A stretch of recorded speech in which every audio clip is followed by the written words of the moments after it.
आपके जीवन से शत्रुओं का नामो निशान मिटा देगी महाकाली। काल रात्रि के इस महामंत्र के प्रभाव से उन शत्रुओं को अपने जीवन से दूर करने में जरूर कामयाब होंगे। माँ काल रात्रि के इस मंत्र के प्रभाव से व्यक्ति के जीवन में चल रही सभी बाधाएं और संकट क्षण भर में दूर होती है। इस महामंत्र उच्चारण को सुनते समय शत्रु से मुक्ति पाने और अपनी सभी मनोकामनाओं की पूर्ति हेतु माँ काल रात्रि से विनती करते हुए मंत्र संख्या के अनुसार मंत्र उच्चारण को पूरा 108 बार सुने।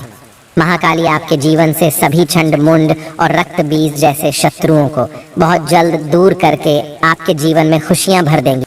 ज्वाला करालयति उग्रं शेषासुरसूदनं त्रिशूलं पातु नो भीते भद्रकाली नमोऽस्तुते सर्वबाधाप्रशमनं त्रैलोक्यस्याखिलेश्वरी एवमेव त्वया कार्यम् अस्मद्वैरी विनाशनम् ॐ देवी कालरात्रे नमः। ज्वाला करालयति उग्रं शेषासुरसूदनं त्रिशूलं पातु नो भीते भद्रकाली नमोऽस्तुते सर्वबाधाप्रशमनं त्रैलोक्यस्याखिलेश्वरी एवमेव त्वया कार्यम् अस्मद्वैरी विनाशनम् ॐ देवी कालरात्रे नमः। ज्वाला करालयति उग्रं शेषासुरसूदनं त्रिशूलं पातु नो भीते भद्रकाली नमोऽस्तुते सर्वबाधाप्रशमनं त्रैलोक्यस्याखिलेश्वरी एवमेव त्वया कार्यम् अस्मद्वैरी विनाशनम् ॐ देवी कालरात्रे नमः। ज्वाला करालयति उग्रं शेषासुरसूदनं त्रिशूलं पातु नो भीते भद्रकाली नमोऽस्तुते सर्वबाधाप्रशमनं त्रैलोक्यस्याखिलेश्वरी एवमेव त्वया कार्यम् अस्मद्वैरी विनाशनम् ॐ देवी कालरात्रे नमः। ज्वाला करालयति उग्रं शेषासुरसूदनं त्रिशूलं पातु नो भीते भद्रकाली नमोऽस्तुते सर्वबाधाप्रशमनं त्रैलोक्यस्याखिलेश्वरी एवमेव त्वया कार्यम् अस्मद्वैरी विनाशनम् ॐ देवी कालरात्रे नमः। ज्वाला करालयति उग्रं शेषासुरसूदनं त्रिशूलं पातु नो भीते भद्रकाली नमोऽस्तुते सर्वबाधाप्रशमनं त्रैलोक्यस्याखिलेश्वरी एवमेव त्वया कार्यम् अस्मद्वैरी विनाशनम् ॐ देवी कालरात्रे नमः। ज्वाला करालयति उग्रं शेषासुरसूदनं त्रिशूलं पातु नो भीते भद्रकाली नमोऽस्तुते सर्वबाधाप्रशमनं त्रैलोक्यस्याखिलेश्वरी एवमेव त्वया कार्यम् अस्मद्वैरी विनाशनम् ॐ देवी कालरात्रे नमः। ज्वाला करालयति उग्रं शेषासुरसूदनं त्रिशूलं पातु नो भीते भद्रकाली नमोऽस्तुते सर्वबाधाप्रशमनं त्रैलोक्यस्याखिलेश्वरी एवमेव त्वया कार्यम् अस्मद्वैरी विनाशनम् ॐ देवी कालरात्रे नमः। ज्वाला करालयति उग्रं शेषासुरसूदनं त्रिशूलं पातु नो भीते भद्रकाली नमोऽस्तुते सर्वबाधाप्रशमनं त्रैलोक्यस्याखिलेश्वरी एवमेव त्वया कार्यम् अस्मद्वैरी विनाशनम् ॐ देवी कालरात्रे नमः। ज्वाला करालयति उग्रं शेषासुरसूदनं त्रिशूलं पातु नो भीते भद्रकाली नमोऽस्तुते सर्वबाधाप्रशमनं त्रैलोक्यस्याखिलेश्वरी एवमेव त्वया कार्यम् अस्मद्वैरी विनाशनम् ॐ देवी कालरात्रे नमः।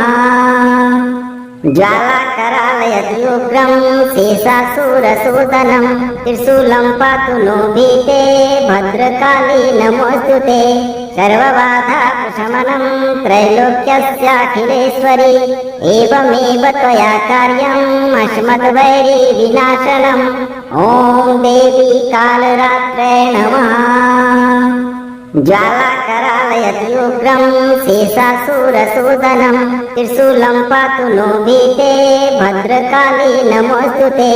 सर्वबाधाप्रशमनं त्रैलोक्यस्याखिलेश्वरी एवमेव त्वया कार्यम् अस्मद्वैरी विनाशनम्। ॐ देवी कालरात्रे नमः।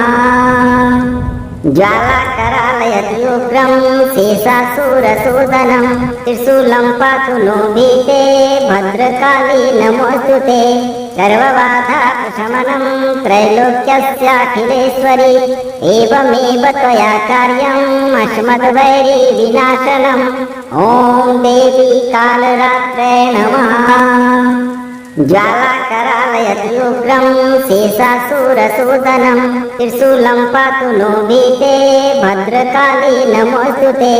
सर्वबाधाप्रशमनं त्रैलोक्यस्याखिलेश्वरी एवमेव त्वया कार्यम् अस्मद्वैरी विनाशनम्। ॐ देवी कालरात्रे नमः। ज्वालाकरालयति उग्रं शेषासुरसूदनं त्रिशूलं पातु नो भीते भद्रकाली नमोऽस्तु ते। सर्वबाधाप्रशमनं त्रैलोक्यस्याखिलेश्वरी एवमेव त्वया कार्यम् अस्मद्वैरी विनाशनम्। ॐ देवी कालरात्रे नमः। ज्वालाकरालयति उग्रं शेषासुरसूदनं त्रिशूलं पातु नो भीते भद्रकाली नमोऽस्तु ते। सर्वबाधाप्रशमनं त्रैलोक्यस्याखिलेश्वरी एवमेव त्वया कार्यम् अस्मद्वैरी विनाशनम्। ॐ देवी कालरात्रे नमः।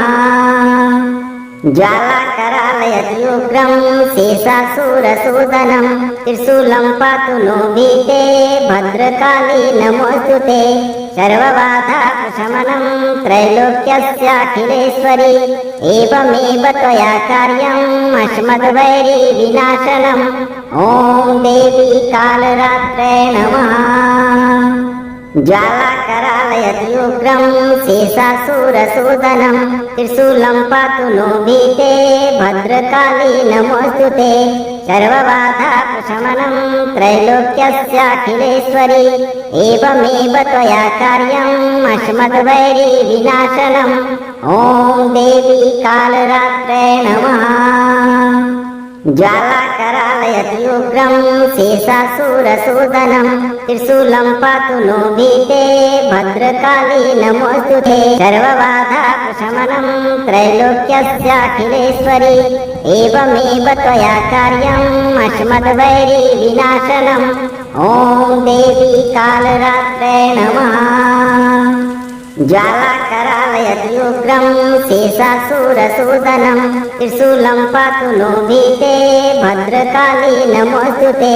सर्वबाधाप्रशमनं त्रैलोक्यस्याखिलेश्वरी एवमेव त्वया कार्यम् अस्मद्वैरी विनाशनम्। ॐ देवी कालरात्रे नमः। ज्वालाकरालयति उग्रं शेषासुरसूदनं त्रिशूलं पातु नो भीते भद्रकाली नमोऽस्तु ते। सर्वबाधाप्रशमनं त्रैलोक्यस्याखिलेश्वरी एवमेव त्वया कार्यम् अस्मद्वैरी विनाशनम्। ॐ देवी कालरात्रे नमः। ज्वालाकरालयति उग्रं शेषासुरसूदनं त्रिशूलं पातु नो भीते भद्रकाली नमोऽस्तु ते। सर्वबाधाप्रशमनं त्रैलोक्यस्याखिलेश्वरी एवमेव त्वया कार्यम् अस्मद्वैरी विनाशनम्। ॐ देवी कालरात्रे नमः। ज्वालाकरालयति उग्रं शेषासुरसूदनं त्रिशूलं पातु नो भीते भद्रकाली नमोऽस्तु ते। सर्वबाधाप्रशमनं त्रैलोक्यस्याखिलेश्वरी एवमेव त्वया कार्यम् अस्मद्वैरी विनाशनम्। ॐ देवी कालरात्रे नमः। ज्वालाकरालयति उग्रं शेषासुरसूदनं त्रिशूलं पातु नो भीते भद्रकाली नमोऽस्तु ते। सर्वबाधाप्रशमनं त्रैलोक्यस्याखिलेश्वरी एवमेव त्वया कार्यम् अस्मद्वैरी विनाशनम् ॐ देवी कालरात्रे नमः। ज्वालाकरालयति उग्रं शेषासुरसूदनं त्रिशूलं पातु नो भीते भद्रकाली नमोऽस्तु ते। सर्वबाधाप्रशमनं त्रैलोक्यस्याखिलेश्वरी एवमेव त्वया कार्यम् अस्मद्वैरी विनाशनम् ॐ देवी कालरात्रे नमः। ज्वालाकरालयति उग्रं शेषासुरसूदनं त्रिशूलं पातु नो भीते भद्रकाली नमोऽस्तु ते। सर्वबाधाप्रशमनं त्रैलोक्यस्याखिलेश्वरी एवमेव त्वया कार्यम् अस्मद्वैरी विनाशनम् ॐ देवी कालरात्रे नमः। ज्वालाकरालयति उग्रं शेषासुरसूदनं त्रिशूलं पातु नो भीते भद्रकाली नमोऽस्तु ते। सर्वबाधाप्रशमनं त्रैलोक्यस्याखिलेश्वरी एवमेव त्वया कार्यम् अस्मद्वैरी विनाशनम् ॐ देवी कालरात्रे नमः। ज्वालाकरालयति उग्रं शेषासुरसूदनं त्रिशूलं पातु नो भीते भद्रकाली नमोऽस्तु ते। सर्वबाधाप्रशमनं त्रैलोक्यस्याखिलेश्वरी एवमेव त्वया कार्यम् अस्मद्वैरी विनाशनम् ॐ देवी कालरात्रे नमः। ज्वालाकरालयति उग्रं शेषासुरसूदनं त्रिशूलं पातु नो भीते भद्रकाली नमोऽस्तु ते। सर्वबाधाप्रशमनं त्रैलोक्यस्याखिलेश्वरी एवमेव त्वया कार्यम् अस्मद्वैरी विनाशनम् ॐ देवी कालरात्रे नमः। ज्वालाकरालयति उग्रं शेषासुरसूदनं त्रिशूलं पातु नो भीते भद्रकाली नमोऽस्तु ते। सर्वबाधाप्रशमनं त्रैलोक्यस्याखिलेश्वरी एवमेव त्वया कार्यम् अस्मद्वैरी विनाशनम् ॐ देवी कालरात्रे नमः। ज्वालाकरालयति उग्रं शेषासुरसूदनं त्रिशूलं पातु नो भीते भद्रकाली नमोऽस्तु ते। सर्वबाधाप्रशमनं त्रैलोक्यस्याखिलेश्वरी एवमेव त्वया कार्यम् अस्मद्वैरी विनाशनम् ॐ देवी कालरात्रे नमः। ज्वालाकरालयति उग्रं शेषासुरसूदनं त्रिशूलं पातु नो भीते भद्रकाली नमोऽस्तु ते। सर्वबाधाप्रशमनं त्रैलोक्यस्याखिलेश्वरी एवमेव त्वया कार्यम् अस्मद्वैरी विनाशनम् ॐ देवी कालरात्रे नमः। ज्वालाकरालयति उग्रं शेषासुरसूदनं त्रिशूलं पातु नो भीते भद्रकाली नमोऽस्तु ते। सर्वबाधाप्रशमनं त्रैलोक्यस्याखिलेश्वरी एवमेव त्वया कार्यम् अस्मद्वैरी विनाशनम् ॐ देवी कालरात्रे नमः। ज्वालाकरालयति उग्रं शेषासुरसूदनं त्रिशूलं पातु नो भीते भद्रकाली नमोऽस्तु ते। सर्वबाधाप्रशमनं त्रैलोक्यस्याखिलेश्वरी एवमेव त्वया कार्यम् अस्मद्वैरी विनाशनम् ॐ देवी कालरात्रे नमः। ज्वालाकरालयति उग्रं शेषासुरसूदनं त्रिशूलं पातु नो भीते भद्रकाली नमोऽस्तु ते। सर्वबाधाप्रशमनं त्रैलोक्यस्याखिलेश्वरी एवमेव त्वया कार्यम् अस्मद्वैरी विनाशनम् ॐ देवी कालरात्रे नमः। ज्वालाकरालयति उग्रं शेषासुरसूदनं त्रिशूलं पातु नो भीते भद्रकाली नमोऽस्तु ते। सर्वबाधाप्रशमनं त्रैलोक्यस्याखिलेश्वरी एवमेव त्वया कार्यम् अस्मद्वैरी विनाशनम् ॐ देवी कालरात्रे नमः। ज्वालाकरालयत्युग्रं शेषासुरसूदनं त्रिशूलं पातु नो भीते भद्रकाली नमोऽस्तु ते सर्वबाधाप्रशमनं त्रैलोक्यस्याखिलेश्वरी एवमेव त्वया कार्यम् अस्मद्वैरी विनाशनम् ॐ देवी कालरात्रे नमः ज्वालाकरालयत्युग्रं शेषासुरसूदनं त्रिशूलं पातु नो भीते भद्रकाली नमोऽस्तु ते सर्वबाधाप्रशमनं त्रैलोक्यस्याखिलेश्वरी एवमेव त्वया कार्यम् अस्मद्वैरी विनाशनम् ॐ देवी कालरात्रे नमः ज्वालाकरालयत्युग्रं शेषासुरसूदनं त्रिशूलं पातु नो भीते भद्रकाली नमोऽस्तु ते सर्वबाधाप्रशमनं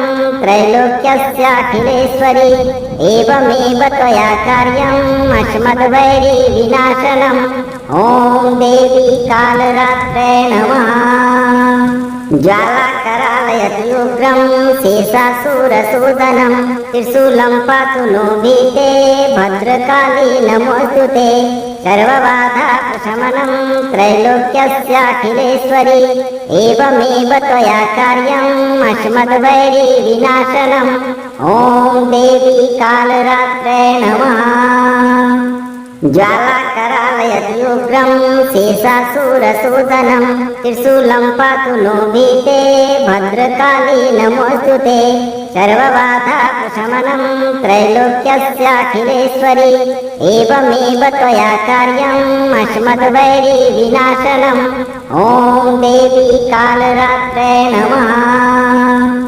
ज्वालाकरालयत्युग्रं शेषासुरसूदनं त्रिशूलं पातु नो भीते भद्रकाली नमोऽस्तु ते सर्वबाधाप्रशमनं त्रैलोक्यस्याखिलेश्वरी एवमेव त्वया कार्यम् अस्मद्वैरी विनाशनम् ॐ देवी कालरात्रे नमः ज्वालाकरालयत्युग्रं शेषासुरसूदनं त्रिशूलं पातु नो भीते भद्रकाली नमोऽस्तु ते सर्वबाधाप्रशमनं त्रैलोक्यस्याखिलेश्वरी एवमेव त्वया कार्यम् अस्मद्वैरी विनाशनम् ॐ देवी कालरात्रे नमः ज्वालाकरालयत्युग्रं शेषासुरसूदनं त्रिशूलं पातु नो भीते भद्रकाली नमोऽस्तु ते सर्वबाधाप्रशमनं त्रैलोक्यस्याखिलेश्वरी एवमेव त्वया कार्यम् अस्मद्वैरी विनाशनम् ॐ देवी कालरात्रे नमः ज्वालाकरालयत्युग्रं शेषासुरसूदनं त्रिशूलं पातु नो भीते भद्रकाली नमोऽस्तु ते सर्वबाधाप्रशमनं त्रैलोक्यस्याखिलेश्वरी एवमेव त्वया कार्यम् अस्मद्वैरी विनाशनम् ॐ देवी कालरात्रे नमः ज्वालाकरालयत्युग्रं शेषासुरसूदनं त्रिशूलं पातु नो भीते भद्रकाली नमोऽस्तु ते सर्वबाधाप्रशमनं त्रैलोक्यस्याखिलेश्वरी एवमेव त्वया कार्यम् अस्मद्वैरी विनाशनम् ॐ देवी कालरात्रे नमः ज्वालाकरालयत्युग्रं शेषासुरसूदनं त्रिशूलं पातु नो भीते भद्रकाली नमोऽस्तु ते सर्वबाधाप्रशमनं त्रैलोक्यस्याखिलेश्वरी एवमेव त्वया कार्यम् अस्मद्वैरी विनाशनम् ॐ देवी कालरात्रे नमः ज्वालाकरालयत्युग्रं शेषासुरसूदनं त्रिशूलं पातु नो भीते भद्रकाली नमोऽस्तु ते सर्वबाधाप्रशमनं त्रैलोक्यस्याखिलेश्वरी एवमेव त्वया कार्यम् अस्मद्वैरी विनाशनम् ॐ देवी कालरात्रे नमः ज्वालाकरालयत्युग्रं शेषासुरसूदनं त्रिशूलं पातु नो भीते भद्रकाली नमोऽस्तु ते सर्वबाधाप्रशमनं त्रैलोक्यस्याखिलेश्वरी एवमेव त्वया कार्यम् अस्मद्वैरी विनाशनम् ॐ देवी कालरात्रे नमः। ज्वालाकरालयति उग्रं शेषासुरसूदनं त्रिशूलं पातु नो भीते भद्रकाली नमोऽस्तु ते सर्वबाधाप्रशमनं त्रैलोक्यस्याखिलेश्वरी एवमेव त्वया कार्यम् अस्मद्वैरी विनाशनम् ॐ देवी कालरात्रे नमः। ज्वालाकरालयति उग्रं शेषासुरसूदनं त्रिशूलं पातु नो भीते भद्रकाली नमोऽस्तु ते सर्वबाधाप्रशमनं त्रैलोक्यस्याखिलेश्वरी एवमेव त्वया कार्यम् अस्मद्वैरी विनाशनम् ॐ देवी कालरात्रे नमः। ज्वालाकरालयति उग्रं शेषासुरसूदनं त्रिशूलं पातु नो भीते भद्रकाली नमोऽस्तु ते सर्वबाधाप्रशमनं त्रैलोक्यस्याखिलेश्वरी एवमेव त्वया कार्यम् अस्मद्वैरी विनाशनम् ॐ देवी कालरात्रे नमः। ज्वालाकरालयति उग्रं शेषासुरसूदनं त्रिशूलं पातु नो भीते भद्रकाली नमोऽस्तु ते सर्वबाधाप्रशमनं त्रैलोक्यस्याखिलेश्वरी एवमेव त्वया कार्यम् अस्मद्वैरी विनाशनम् ॐ देवी कालरात्रे नमः। ज्वालाकरालयति उग्रं शेषासुरसूदनं त्रिशूलं पातु नो भीते भद्रकाली नमोऽस्तु ते सर्वबाधाप्रशमनं त्रैलोक्यस्याखिलेश्वरी एवमेव त्वया कार्यम् अस्मद्वैरी विनाशनम् ॐ देवी कालरात्रे नमः।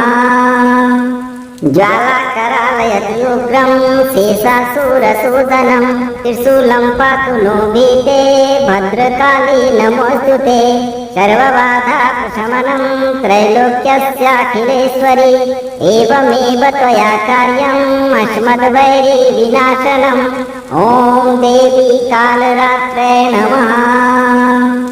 ज्वालाकरालयति उग्रं शेषासुरसूदनं त्रिशूलं पातु नो भीते भद्रकाली नमोऽस्तु ते सर्वबाधाप्रशमनं त्रैलोक्यस्याखिलेश्वरी एवमेव त्वया कार्यम् अस्मद्वैरी विनाशनम् ॐ देवी कालरात्रे नमः।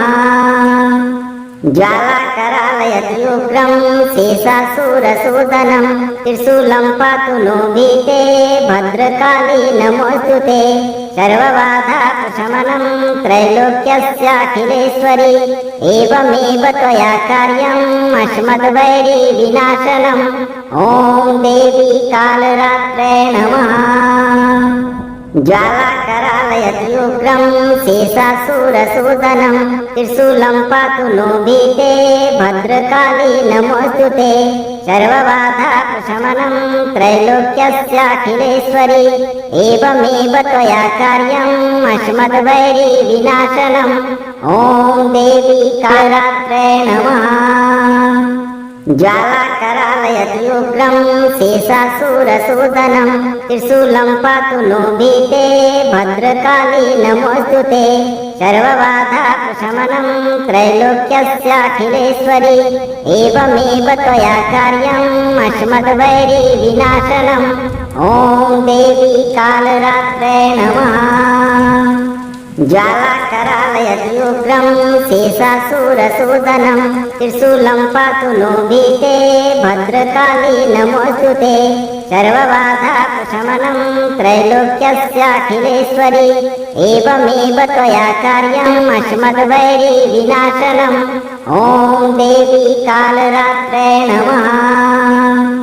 ज्वालाकरालयति उग्रं शेषासुरसूदनं त्रिशूलं पातु नो भीते भद्रकाली नमोऽस्तु ते सर्वबाधाप्रशमनं त्रैलोक्यस्याखिलेश्वरी एवमेव त्वया कार्यम् अस्मद्वैरी विनाशनम् ॐ देवी कालरात्रे नमः ज्वालाकरालयति उग्रं शेषासुरसूदनं त्रिशूलं पातु नो भीते भद्रकाली नमोऽस्तु ते सर्वबाधाप्रशमनं त्रैलोक्यस्याखिलेश्वरी एवमेव त्वया कार्यम् अस्मद्वैरी विनाशनम् ॐ देवी कालरात्रे नमः ज्वालाकरालयति उग्रं शेषासुरसूदनं त्रिशूलं पातु नो भीते भद्रकाली नमोऽस्तु ते सर्वबाधाप्रशमनं त्रैलोक्यस्याखिलेश्वरी एवमेव त्वया कार्यम् अस्मद्वैरी विनाशनम् ॐ देवी कालरात्रे नमः ज्वालाकरालयति उग्रं शेषासुरसूदनं त्रिशूलं पातु नो भीते भद्रकाली नमोऽस्तु ते सर्वबाधाप्रशमनं त्रैलोक्यस्याखिलेश्वरी एवमेव त्वया कार्यम् अस्मद्वैरी विनाशनम् ॐ देवी कालरात्रे नमः ज्वालाकरालयति उग्रं शेषासुरसूदनं त्रिशूलं पातु नो भीते भद्रकाली नमोऽस्तु ते सर्वबाधाप्रशमनं त्रैलोक्यस्याखिलेश्वरी एवमेव त्वया कार्यम् अस्मद्वैरी विनाशनम् ॐ देवी कालरात्रे नमः ज्वालाकरालयति उग्रं शेषासुरसूदनं त्रिशूलं पातु नो भीते भद्रकाली नमोऽस्तु ते सर्वबाधाप्रशमनं त्रैलोक्यस्याखिलेश्वरी एवमेव त्वया कार्यम् अस्मद्वैरी विनाशनम् ॐ देवी कालरात्रे नमः ज्वालाकरालयति उग्रं शेषासुरसूदनं त्रिशूलं पातु नो भीते भद्रकाली नमोऽस्तु ते सर्वबाधाप्रशमनं त्रैलोक्यस्याखिलेश्वरी एवमेव त्वया कार्यम् अस्मद्वैरी विनाशनम् ॐ देवी कालरात्रे नमः ज्वालाकरालयति उग्रं शेषासुरसूदनं त्रिशूलं पातु नो भीते भद्रकाली नमोऽस्तु ते सर्वबाधाप्रशमनं त्रैलोक्यस्याखिलेश्वरी एवमेव त्वया कार्यम् अस्मद्वैरी विनाशनम् ॐ देवी कालरात्रे नमः ज्वालाकरालयति उग्रं शेषासुरसूदनं त्रिशूलं पातु नो भीते भद्रकाली नमोऽस्तु ते सर्वबाधाप्रशमनं त्रैलोक्यस्याखिलेश्वरी एवमेव त्वया कार्यम् अस्मद्वैरी विनाशनम् ॐ देवी कालरात्रे नमः ज्वालाकरालयति उग्रं शेषासुरसूदनं त्रिशूलं पातु नो भीते भद्रकाली नमोऽस्तु ते सर्वबाधाप्रशमनं त्रैलोक्यस्याखिलेश्वरी एवमेव त्वया कार्यम् अस्मद्वैरी विनाशनम् ॐ देवी कालरात्रे नमः ज्वालाकरालयति उग्रं शेषासुरसूदनं त्रिशूलं पातु नो भीते भद्रकाली नमोऽस्तु ते सर्वबाधाप्रशमनं त्रैलोक्यस्याखिलेश्वरी एवमेव त्वया कार्यम् अस्मद्वैरी विनाशनम् ॐ देवी कालरात्रे नमः ज्वालाकरालयति उग्रं शेषासुरसूदनं त्रिशूलं पातु नो भीते भद्रकाली नमोऽस्तु ते सर्वबाधाप्रशमनं त्रैलोक्यस्याखिलेश्वरी एवमेव त्वया कार्यम् अस्मद्वैरी विनाशनम् ॐ देवी कालरात्रे नमः ज्वालाकरालयति उग्रं शेषासुरसूदनं त्रिशूलं पातु नो भीते भद्रकाली नमोऽस्तु ते सर्वबाधाप्रशमनं त्रैलोक्यस्याखिलेश्वरी एवमेव त्वया कार्यम् अस्मद्वैरी विनाशनम् ॐ देवी कालरात्रे नमः ज्वाला ज्वालाकरालयति उग्रं शेषासुरसूदनं त्रिशूलं पातु नो भीते भद्रकाली नमोऽस्तु ते सर्वबाधाप्रशमनं त्रैलोक्यस्याखिलेश्वरी एवमेव त्वया कार्यम् अस्मद्वैरी विनाशनम् ॐ देवी कालरात्रे नमः ज्वालाकरालयति उग्रं शेषासुरसूदनं त्रिशूलं पातु नो भीते भद्रकाली नमोऽस्तु ते सर्वबाधाप्रशमनं त्रैलोक्यस्याखिलेश्वरी एवमेव त्वया कार्यम् अस्मद्वैरी विनाशनम् ॐ देवी कालरात्रे नमः ज्वालाकरालयति उग्रं शेषासुरसूदनं त्रिशूलं पातु नो भीते भद्रकाली नमोऽस्तु ते सर्वबाधाप्रशमनं त्रैलोक्यस्याखिलेश्वरी एवमेव त्वया कार्यम् अस्मद्वैरी विनाशनम् ॐ देवी कालरात्रे नमः ज्वालाकरालयति उग्रं शेषासुरसूदनं त्रिशूलं पातु नो भीते भद्रकाली नमोऽस्तु ते सर्वबाधाप्रशमनं त्रैलोक्यस्याखिलेश्वरी एवमेव त्वया कार्यम् अस्मद्वैरी विनाशनम् ॐ देवी कालरात्रे नमः ज्वालाकरालयति उग्रं शेषासुरसूदनं त्रिशूलं पातु नो भीते भद्रकाली नमोऽस्तु ते सर्वबाधाप्रशमनं त्रैलोक्यस्याखिलेश्वरी एवमेव त्वया कार्यम् अस्मद्वैरी विनाशनम् ॐ देवी कालरात्रे नमः ज्वालाकरालयति उग्रं शेषासुरसूदनं त्रिशूलं पातु नो भीते भद्रकाली नमोऽस्तु ते सर्वबाधाप्रशमनं त्रैलोक्यस्याखिलेश्वरी एवमेव त्वया कार्यम् अस्मद्वैरी विनाशनम् ॐ देवी कालरात्रे नमः ज्वालाकरालयति उग्रं शेषासुरसूदनं त्रिशूलं पातु नो भीते भद्रकाली नमोऽस्तु ते सर्वबाधाप्रशमनं त्रैलोक्यस्याखिलेश्वरी एवमेव त्वया कार्यम् अस्मद्वैरी विनाशनम् ॐ देवी कालरात्रे नमः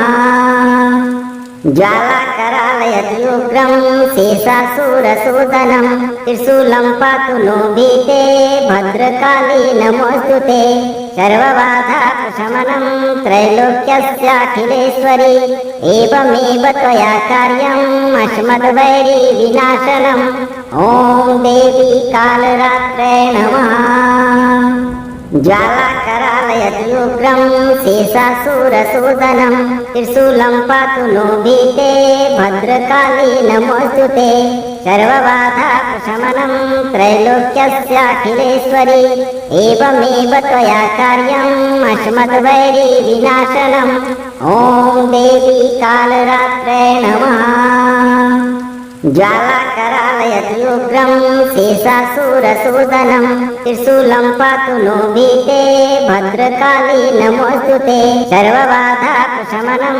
त्रैलोक्यस्याखिलेश्वरी एवमेव त्वया कार्यम् अस्मद्वैरी विनाशनम् ॐ देवी कालरात्रे नमः ज्वालाकरालयति उग्रं शेषासुरसूदनं त्रिशूलं पातु नो भीते भद्रकाली नमोऽस्तु ते सर्वबाधाप्रशमनं त्रैलोक्यस्याखिलेश्वरी एवमेव त्वया कार्यम् अस्मद्वैरी विनाशनम् ॐ देवी कालरात्रे नमः ज्वालाकरालयति उग्रं शेषासुरसूदनं त्रिशूलं पातु नो भीते भद्रकाली नमोऽस्तु ते सर्वबाधाप्रशमनं त्रैलोक्यस्याखिलेश्वरी एवमेव त्वया कार्यम् अस्मद्वैरी विनाशनम् ॐ देवी कालरात्रे नमः ज्वालाकरालयत्युग्रं शेषासुरसूदनं त्रिशूलं पातु नो भीते भद्रकाली नमोऽस्तु ते सर्वबाधापशमनं त्रैलोक्यस्याखिलेश्वरी एवमेव त्वया कार्यम् अस्मद्वैरी विनाशनम् ॐ देवी कालरात्रे नमः। ज्वालाकरालयत्युग्रं शेषासुरसूदनं त्रिशूलं पातु नो भीते भद्रकाली नमोऽस्तु ते सर्वबाधापशमनं त्रैलोक्यस्याखिलेश्वरी एवमेव त्वया कार्यम् अस्मद्वैरी विनाशनम् ॐ देवी कालरात्रे नमः। ज्वालाकरालयत्युग्रं शेषासुरसूदनं त्रिशूलं पातु नो भीते भद्रकाली नमोऽस्तु ते सर्वबाधापशमनं त्रैलोक्यस्याखिलेश्वरी एवमेव त्वया कार्यम् अस्मद्वैरी विनाशनम् ॐ देवी कालरात्रे नमः। ज्वालाकरालयत्युग्रं शेषासुरसूदनं त्रिशूलं पातु नो भीते भद्रकाली नमोऽस्तु ते सर्वबाधापशमनं त्रैलोक्यस्याखिलेश्वरी एवमेव त्वया कार्यम् अस्मद्वैरी विनाशनम् ॐ देवी कालरात्रे नमः। ज्वालाकरालयत्युग्रं शेषासुरसूदनं त्रिशूलं पातु नो भीते भद्रकाली नमोऽस्तु ते सर्वबाधापशमनं त्रैलोक्यस्याखिलेश्वरी एवमेव त्वया कार्यम् अस्मद्वैरी विनाशनम् ॐ देवी कालरात्रे नमः। ज्वालाकरालयत्युग्रं शेषासुरसूदनं त्रिशूलं पातु नो भीते भद्रकाली नमोऽस्तु ते सर्वबाधापशमनं त्रैलोक्यस्याखिलेश्वरी एवमेव त्वया कार्यम् अस्मद्वैरी विनाशनम् ॐ देवी कालरात्रे नमः। ज्वालाकरालयत्युग्रं शेषासुरसूदनं त्रिशूलं पातु नो भीते भद्रकाली नमोऽस्तु ते सर्वबाधापशमनं त्रैलोक्यस्याखिलेश्वरी एवमेव त्वया कार्यम् अस्मद्वैरी विनाशनम् ॐ देवी कालरात्रे नमः। ज्वालाकरालयत्युग्रं शेषासुरसूदनं त्रिशूलं पातु नो भीते भद्रकाली नमोऽस्तु ते सर्वबाधापशमनं त्रैलोक्यस्याखिलेश्वरी एवमेव त्वया कार्यम् अस्मद्वैरी विनाशनम् ॐ देवी कालरात्रे नमः। ज्वालाकरालयत्युग्रं शेषासुरसूदनं त्रिशूलं पातु नो भीते भद्रकाली नमोऽस्तु ते सर्वबाधापशमनं त्रैलोक्यस्याखिलेश्वरी एवमेव त्वया कार्यम् अस्मद्वैरी विनाशनम् ॐ देवी कालरात्रे नमः। ज्वालाकरालयत्युग्रं शेषासुरसूदनं त्रिशूलं पातु नो भीते भद्रकाली नमोऽस्तु ते सर्वबाधापशमनं त्रैलोक्यस्याखिलेश्वरी एवमेव त्वया कार्यम् अस्मद्वैरी विनाशनम् ॐ देवी कालरात्रे नमः। ज्वालाकरालयत्युग्रं शेषासुरसूदनं त्रिशूलं पातु नो भीते भद्रकाली नमोऽस्तु ते सर्वबाधापशमनं त्रैलोक्यस्याखिलेश्वरी एवमेव त्वया कार्यम् अस्मद्वैरी विनाशनम् ॐ देवी कालरात्रे नमः। ज्वालाकरालयत्युग्रं शेषासुरसूदनं त्रिशूलं पातु नो भीते भद्रकाली नमोऽस्तु ते सर्वबाधापशमनं त्रैलोक्यस्याखिलेश्वरी एवमेव त्वया कार्यम् अस्मद्वैरी विनाशनम् ॐ देवी कालरात्रे नमः। ज्वालाकरालयत्युग्रं शेषासुरसूदनं त्रिशूलं पातु नो भीते भद्रकाली नमोऽस्तु ते सर्वबाधापशमनं त्रैलोक्यस्याखिलेश्वरी एवमेव त्वया कार्यम् अस्मद्वैरी विनाशनम् ॐ देवी कालरात्रे नमः। ज्वालाकरालयत्युग्रं शेषासुरसूदनं त्रिशूलं पातु नो भीते भद्रकाली नमोऽस्तु ते सर्वबाधापशमनं त्रैलोक्यस्याखिलेश्वरी एवमेव त्वया कार्यम् अस्मद्वैरी विनाशनम् ॐ देवी कालरात्रे नमः। ज्वालाकरालयत्युग्रं शेषासुरसूदनं त्रिशूलं पातु नो भीते भद्रकाली नमोऽस्तु ते सर्वबाधापशमनं त्रैलोक्यस्याखिलेश्वरी एवमेव त्वया कार्यम् अस्मद्वैरी विनाशनम् ॐ देवी कालरात्रे नमः। ज्वालाकरालयत्युग्रं शेषासुरसूदनं त्रिशूलं पातु नो भीते भद्रकाली नमोऽस्तु ते सर्वबाधापशमनं त्रैलोक्यस्याखिलेश्वरी एवमेव त्वया कार्यम् अस्मद्वैरी विनाशनम् ॐ देवी कालरात्रे नमः। ज्वालाकरालयत्युग्रं शेषासुरसूदनं त्रिशूलं पातु नो भीते भद्रकाली नमोऽस्तु ते सर्वबाधापशमनं त्रैलोक्यस्याखिलेश्वरी एवमेव त्वया कार्यम् अस्मद्वैरी विनाशनम् ॐ देवी कालरात्रे नमः। ज्वालाकरालयत्युग्रं शेषासुरसूदनं त्रिशूलं पातु नो भीते भद्रकाली नमोऽस्तु ते सर्वबाधापशमनं त्रैलोक्यस्याखिलेश्वरी एवमेव त्वया कार्यम् अस्मद्वैरी विनाशनम् ॐ देवी कालरात्रे नमः। ज्वालाकरालयत्युग्रं शेषासुरसूदनं त्रिशूलं पातु नो भीते भद्रकाली नमोऽस्तु ते सर्वबाधापशमनं त्रैलोक्यस्याखिलेश्वरी एवमेव त्वया कार्यम् अस्मद्वैरी विनाशनम् ॐ देवी कालरात्रे नमः।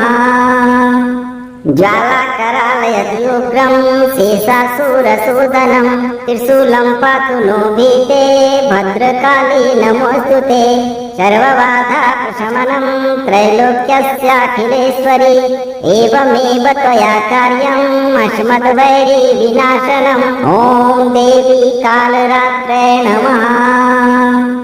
ज्वालाकरालयत्युग्रं शेषासुरसूदनं त्रिशूलं पातु नो भीते भद्रकाली नमोऽस्तु ते सर्वबाधापशमनं त्रैलोक्यस्याखिलेश्वरी एवमेव त्वया कार्यम् अस्मद्वैरी विनाशनम् ॐ देवी कालरात्रे नमः।